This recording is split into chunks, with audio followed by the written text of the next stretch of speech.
Hello, আমাদের channel চিনি কমে সবাইকে আবারও ওয়েলকাম।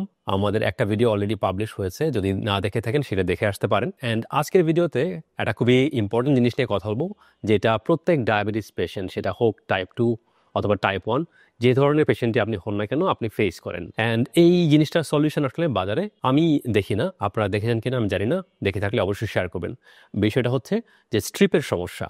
আপনি যে মেশিনই ইউজ করেন না কেন, আপনার স্ট্রিপ কিন্তু সেই ব্র্যান্ডেরই ইউজ করতে হবে, আপনি এই ব্র্যান্ডের বাইরে যেতে পারবেন না। সো আজকের এই ভিডিওতে আমি আমার এক্সপিরিয়েন্স শেয়ার করব। আশা করি, আমার মনে হয় যে আমার এক্সপিরিয়েন্স আপনাদের অনেকের সাথে মিলে যাবে বা সবার সাথে হয়তো মিলে যাবে। তো ভিডিওতে যাওয়ার আগে আমি বলবো যে যেহেতু আমরা এই চ্যানেলে আমরা একটা কমিউনিটি বিল্ড করার চেষ্টা করছি, যাতে শুধু ডাক্তার আর ওষুধ দিয়ে আমরা আসলে ভালো থাকতে পারবো না, আমাদেরকে অবশ্যই আরো অনেক জিনিস জানতে হবে। ডায়াবেটিস একটা সারা জীবনের রোগ, এখানে আসলে সারা জীবনের না, খালি প্রতি মুহূর্তের রোগ। একবার ডায়াবেটিস হওয়া মানে আপনার ডায়াবেটিস কখনোই কিউর হবে না, ইনকিউরেবল ডিজিজ। আমরা যত বেশি জানতে পারবো, যত বেশি কনসাস থাকতে পারবো, যত বেশি ভালো লাইফ লিড করতে পারবো সুগার নিয়ন্ত্রণ করে, ততই আমরা আসলে হেলদি থাকতে পারবো এবং লং লাইফ লিড করতে পারবো। তো সেই জন্য বলবো যে আমাদের চ্যানেলটিকে অবশ্যই সাবস্ক্রাইব করে দিবেন, যদি সাবস্ক্রাইব করে না থাকেন সেটা আমাদেরকে অবশ্যই ইন্সপায়ার করবে। এবং ভিডিও ভালো লাগলে অবশ্যই লাইক দিবেন এবং আপনার ওপিনিয়ন থাকলে অবশ্যই শেয়ার করবেন। সো এবার টপিকে যাই। আমার হাতে এই মুহূর্তে 3টা মেশিন রয়েছে, এটা একটা অ্যান্ড আরেকটা রয়েছে আমার হাতে। সো এটা একটা, 3টা। এটা আমার প্রথম মেশিন। 12 বছর আগে যখন ডায়াগনোজড হই আমি টাইপ 2 ডায়াবেটিসে, তখন আমি এটা কিনি, অ্যাকুচেক অ্যাক্টিভ। সো এই মেশিনটা আমি অনেক দিন ইউজ করেছি, প্রায় 11-12 বছর।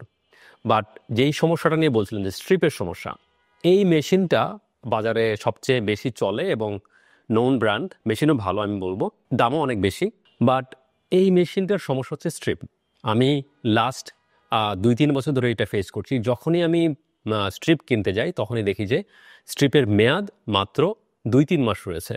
আমি দেখতে পাই যে ফার্মাসিতে অথবা দোকানে এই বোতলগুলার, স্ট্রিপের বোতলগুলার মেয়াদ থাকে মাত্র 3 মাস হয়তো বা এরকম আশেপাশে। সো 50টার একটা স্ট্রিপের বোতল যদি আমি কিনি, সেটা আসলে এই 3 মাসে তো শেষ হয় না।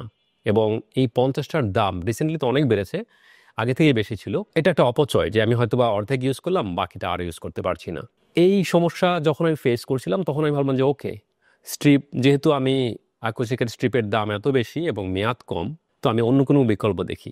একের সাথে আরেকটা জিনিস আমি এখানে শেয়ার করি। যদিও কাউন্টারে যেগুলোতে আমি কিনতে যাচ্ছি বা পাচ্ছি সেগুলোতে দেখা যাচ্ছে আর 2-3 মাস মেয়াদ আছে এক্সপায়ার হওয়ার থেকে, কিন্তু অ্যাকচুয়ালি দেখা যাচ্ছে এই স্ট্রিপগুলোতে মেয়াদ লেখা থাকছে প্রায়, মেয়াদ না, দ্যাট মিনস ম্যানুফ্যাকচার ডেট এবং এক্সপায়ারি ডেটের মাঝখানের যে গ্যাপটা, সেটা অনেকটা 2 বছরের মতো। তো আমার কোনো ধারণা নাই কেন অ্যাকচুয়ালি মেয়াদ শেষ হওয়ার 3 মাস আগে বা 4 মাস আগে বা 2 মাস আগে কাউন্টারে পাওয়া যায়।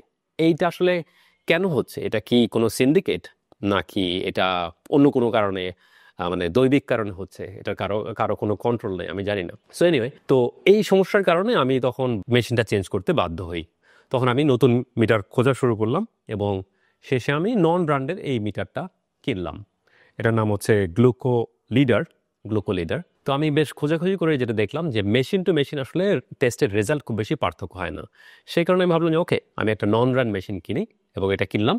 এবং এদের স্ট্রিপের দামও অনেক কম, রিভিউ আমি দেখলাম যে অনেকে ইউজ করেন হয়তো বা ভালোই। আমি যেই মেশিনটাই কিনি, এটা হোক গ্লুকো লিডার অথবা আপনার আকুচেক, আমাকে কিন্তু মেশিন যেই ব্র্যান্ডের কিনছি সেই ব্র্যান্ডের স্ট্রিপই আমাকে কিনতে হবে, আমি এর বাইরে যেতে পারবো না। সো এটা একটা বড় সমস্যা যে আমাকে ব্র্যান্ড লকড হয়ে থাকতে হচ্ছে। সো যেই কারণে আমি আকুচেক ছাড়তে বাধ্য হয়েছি এবং গ্লুকো লিডার কিনেছি। আপনারা হয়তো বা সেম টাইপের এক্সপিরিয়েন্স হয়তো পেয়েছেন। যদি স্ট্রিপ আমি না পাই কোনো কারণে, আমাকে বাধ্য হয়ে কিন্তু নতুন মিটার নিতে হবে। সো এটা আমাদের খরচ বাড়ায়।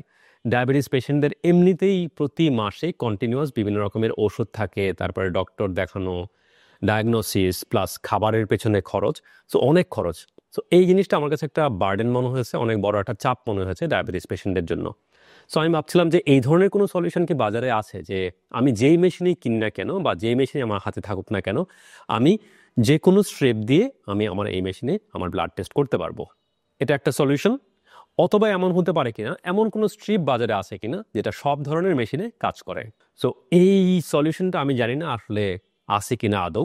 না থাকলে আমার মনে হয় যে এই সলিউশনটা থাকা উচিত, যে যে কোনো ব্র্যান্ডের স্ট্রিপ দিয়ে যে কোনো ব্র্যান্ডের মেশিনে আমি টেস্ট করতে পারবো, মেশিন যেটাই হোক তাতে কোনো ইস্যু না, বা স্ট্রিপ যেটা হোক তাতে কোনো ইস্যু না, আমি টেস্ট করতে পারবো, আমার সুগার টেস্ট করতে পারবো। সো আপনারা হয়তো অনেকেই এরকম প্রবলেম ফেস করেছেন। যদি এই ধরনের প্রবলেম ফেস করে থাকেন অবশ্যই কমেন্টে জানাবেন। এবং সবার জন্য শুভকামনা। আমরা চেষ্টা করব যে এই চ্যানেলে আমার ব্যক্তিগত এক্সপিরিয়েন্স, এরকম এক্সপিরিয়েন্স আরও শেয়ার করব সামনে, হয়তো বা কীভাবে আমি আমার ব্লাড গ্লুকোজ কন্ট্রোল করার ট্রাই করছি। সো এই জায়গায় একটা জিনিস বলি, আসলে আমার মতে, এটা আমার পার্সোনাল ওপিনিয়ন, যে আমার মতে কখনোই আসলে ওষুধ স্টপ করা উচিত না, আনলেস ডক্টর যদি বলেন যে আপনি ওষুধ স্টপ করতে পারেন। আমার মনে হয় না কোনো ডক্টর কখনো কাউকে বলেন, আমার ঠিক জানা নেই। আমার মতে ভালো থাকার জন্য এক্সারসাইজ, প্রপার ফুড এবং মেডিকেশন চালিয়ে যাওয়া, ওষুধ খাওয়া এবং কন্টিনিউয়াস টেস্ট করা, যাতে কখনোই হঠাৎ করে আমাদের সুগার লেভেল অনেক বেড়ে না যায় অথবা অনেক কমে না যায়। বাট ডিসক্লেমার দিই, আমি কিন্তু কোনো এক্সপার্ট না, আমি আমার পার্সোনাল এক্সপিরিয়েন্স শেয়ার করি, যেহেতু আমি একজন টাইপ 2 ডায়াবেটিসের পেশেন্ট। সেই জন্য আমার যে এক্সপিরিয়েন্স, আমি যা যা করি সেই জিনিসটা এখানে শেয়ার করি। সো ভিডিও ভালো লাগলে অবশ্যই লাইক করবেন এবং কমেন্টে জানাবেন আপনার ওপিনিয়ন, এবং সাবস্ক্রাইব করতে অবশ্যই ভুলবেন না। দেখা হবে পরে অন্য কোনো ভিডিওতে। সবাই ভালো থাকবেন, সবাই ডায়াবেটিস নিয়ে ভালো থাকবেন। টাইপ 1 বা টাইপ 2 ডায়াবেটিস অবশ্যই আমরা চেষ্টা করলে ভালো থাকতে পারবো। সবার জন্য শুভকামনা। Thank you.